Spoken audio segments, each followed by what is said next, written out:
My name is Helena, and for a long time, my life seemed perfect.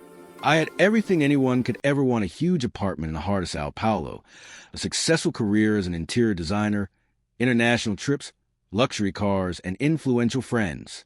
But inside, nothing felt complete. The silence of my daughter, Sofia, filled every corner of the house and my heart with a sense of helplessness.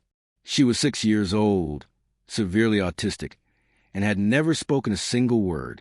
No mom, no water, no. Nothing that could truly connect me to her. I spent countless nights awake, sitting by her bed, watching her eyes light up at things I couldn't understand, trying to interpret her gestures and babbles, desperate for any sign, any response. I tried every possible method: specialized clinics, expensive therapies, cutting-edge educational equipment. Nothing could break the barrier between her world and mine. Each empty gaze was a cruel reminder that I was failing as a mother. I could buy anything I wanted, but I couldn't buy a single word from her. One Thursday, I woke up exhausted after another sleepless night. The sky was gray.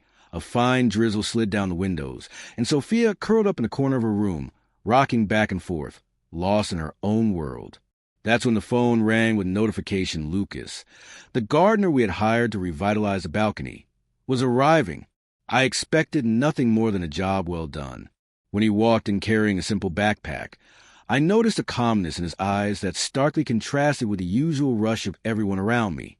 He greeted me with a quiet smile and began examining the garden, as if studying an unfamiliar map. I tried to focus on my work meeting on the computer screen, but my eyes kept drifting back to Sofia, still rocking back and forth with her favorite toy, as she did every day. Then something unexpected happened. Lucas noticed her presence before I even realized he had. Instead of ignoring her, like so many others did, he approached gently, slowly, as if he didn't want to break anything fragile. From his pocket, he pulled out a small, simple red toy cart, probably carried out of habit, and said in the softest voice I'd ever heard, "Hi there, little one. Want to play with this?" Sofia looked at him, hesitated. My heart raced. That look was different. A gesture that awakened something I didn't know still existed. And then it happened. She made a sound to faint. Almost inaudible whisper. My body froze. "Lucas?" she repeated, still trembling, but clear enough for me to hear. I ran to the balcony, unable to believe what was happening. Lucas just smiled, encouraging her patiently. He didn't celebrate, didn't make a fuss. He stayed calm, attentive, and patient. In that moment, I realized that this simple gesturia toy car and a word had broken barriers that no treatment or specialist had ever managed to cross. I cried, kneeling on the unfinished garden floor, feeling a mix of relief, gratitude, and disbelief. For the first time, my daughter spoke. In the days that followed, Lucas returned every morning. He brought simple objects: leaves, stones, old toys, anything that could spark curiosity. And with each small gesture, with every sound Sofia made, my heart swelled.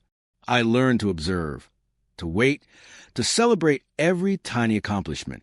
And gradually, something changed in me too. I was no longer just a busy architect, the successful woman. I was a mother, truly, and I was relearning how to connect with my daughter. Mornings turned into adventures. I would sit near the yard and watch Lucas interact with Sofia. He never forced anything. He simply followed her pace, imitated her gestures, waited patiently. Sofia began repeating words, smiling spontaneously, seeking eye contact. I couldn't believe how a simple man, with no degrees or professional experience, could achieve what the best specialists hadn't. One afternoon, during a light rain, Lucas sat on the floor with Sofia in his lap and began reading a picture book. She pointed at the images, babbled sounds, and tried to repeat words. I sat nearby, watching every detail, and felt my heart fill with gratitude. He looked at me and said she just needs someone present who speaks her language without hurry. It's not about techniques or money, it's about attention and patience.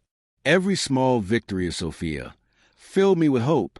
She began engaging more with the world, laughing, pointing at things, imitating gestures. And I, Helena, began allowing myself to live more fully. I laughed with her, played with Lucas, prepared snacks, danced awkwardly treasuring each moment. My apartment, once elegant but cold, became a space of life, laughter, and discovery.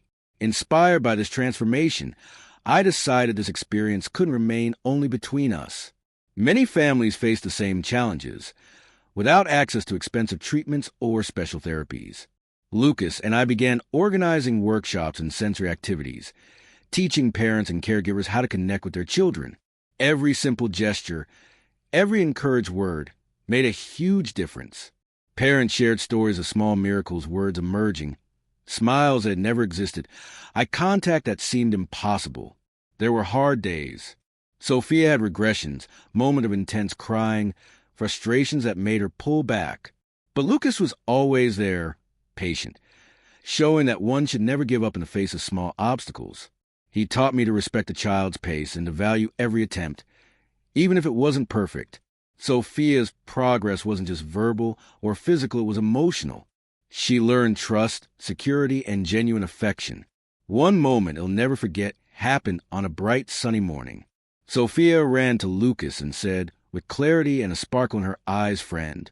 My heart filled with tears. That simple word meant everything: communication, trust, connection. An ordinary man had opened doors no specialist could. And in that moment, I understood that love, patience, and genuine attention are more powerful than any financial resource or technical knowledge.